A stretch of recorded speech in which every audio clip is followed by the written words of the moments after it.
আজব ব্যাপার, নাম্বার দিলে তো সমস্যা কি? না, তুই আমার বান্ধবীর সাথে প্রেম করতে পারবি না।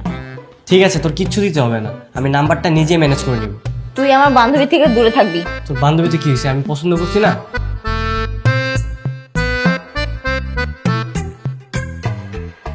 আসসালামু আলাইকুম। হ্যাঁ, ওয়ালাইকুম আসসালাম। এই গাড়িটা বের করো তো, আমি কোচিং এ যাবো। আপু 2 মিনিট লাগবে, আমি বের করছি। আচ্ছা,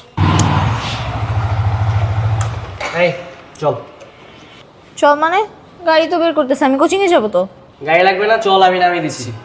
জীবনে তো কোনোদিন আমাকে কোচিং এ নিয়ে যাসনি, আজ হঠাৎ সূর্য কোন দিকে উঠলো? এতদিন তো জানতাম না তোর এত সুন্দর একটা বান্ধবী আছে, আর যদি জানতাম তাহলে রেগুলার তোকে কোচিংয়ে নিয়ে যেতাম। এই কথা কম, ওঠ।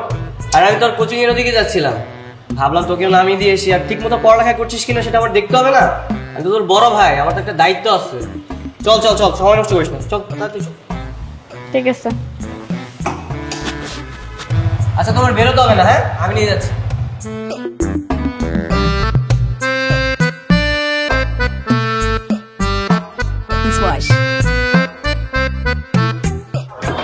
Excuse me.